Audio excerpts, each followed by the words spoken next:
Hey y'all, it's Nancy the Handy Scandy. Welcome back for another crafty venture.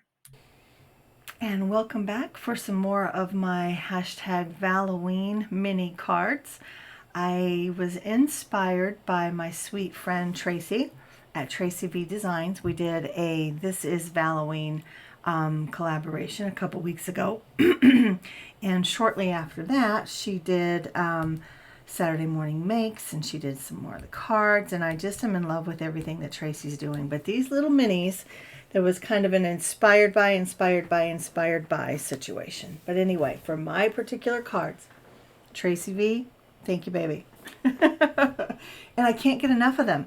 Like, I'm usually a one-off person, and I do one of something and I'm done. And even though these are kind of a variation on a theme, they are very, very similar. None of them are identical, but they're very, very similar. And they are all, this particular batch, I'm only doing 4 in this video.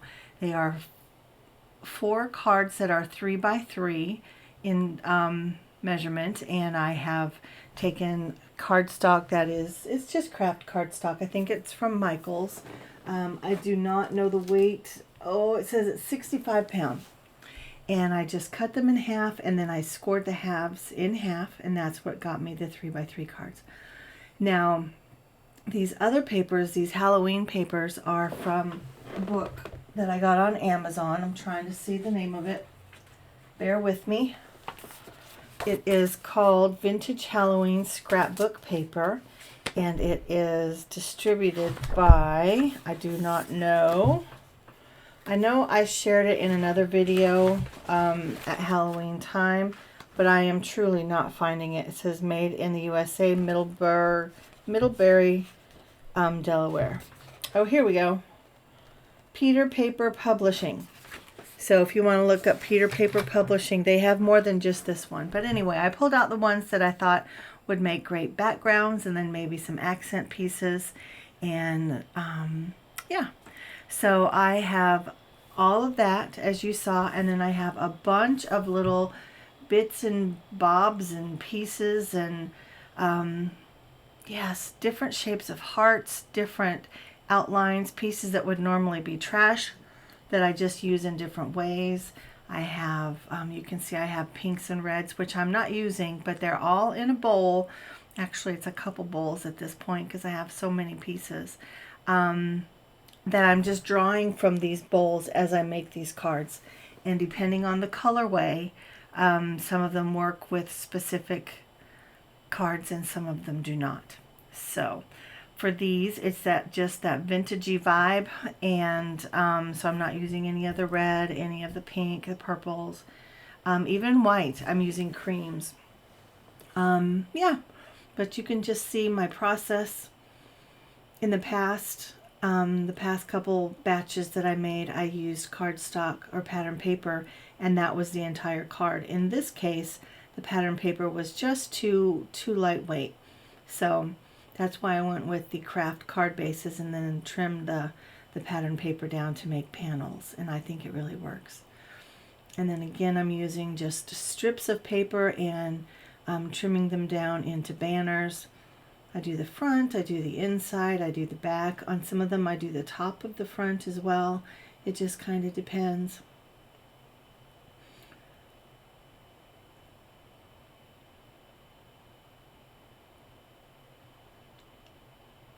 But I'm just really having fun with it. I did not like that heart. It felt a little too big for the spider's body.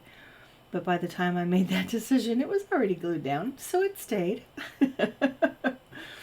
Now, you could add more, you could add less, you could do bling, you could go back in and do some ink blending, you could use your embossing folders, you could do this any way you want to do it. Really, the sky's the limit, whatever you're inspired to do. And like I said, you can see that these are all basically the same vibe, right? They all look very, very similar, but none of them are identical to the next. So I really like that. So in that sense, I was able to get my one off, because I don't know, there's just something about mass producing the same thing. I do not like it. It does not appeal to me in any way. but this is very similar in that I can use all the same same basic pieces, but still come out with something different, but they all coordinate to be a set. And you could give these as a gift. You could give them, you know, to individuals in your life for Halloween. If you celebrate Halloween, I just think that's fun. Obviously it's a take on Halloween, or I mean on Valentine's Day. And I guess in case you're not familiar, Halloween is just that. It's a mashup of Valentine's Day and Halloween. And it's just fun. It's just different. I'm enjoying it. Of course, Valentine's Day is this week, and not sure how I'm going to proceed after that day, but love is always right, right? Now on this one you can see that I did it upside down. I was so heartbroken, but I figure it out. I figure it out. But yeah, in terms of the rest of this month, I don't know if I'll continue to do Halloween projects after Valentine's Day or not, but don't be surprised if I come at you with some more. But there's also some friends that are doing different hashtags. There's Two Crafters, One Design. There's Gingerbread of February. I think I saw Gingerbread Forever 2024. There's Tag a Friend. There's Saturday Morning Makes. So many. Oh, Smash Your Stash is another one that I saw recently and participated in. Projects like this definitely smash your stash. Yeah. So anyway, you guys, I just encourage you to just be creative. If Halloween's not your thing, okay, that's fine. Do whatever is, whatever inspires you. I just encourage you. But as I finish this up, I'm just going to turn on some music and we'll watch the process. Everything is linked and listed downstairs, or at least I'm trying, because I have a lot of different products from a lot of different companies. But if there's something in particular that you are curious about, let me know.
My friends, so this is all 4 of this little stash of Halloween cards. Let me know your thoughts. Again, everything is linked and listed downstairs. Like, subscribe, of course, drop me a comment. I always want to talk to you. And until next time, this is Nancy, the Handy Scandy. Mwah! I'm out. Happy Halloween.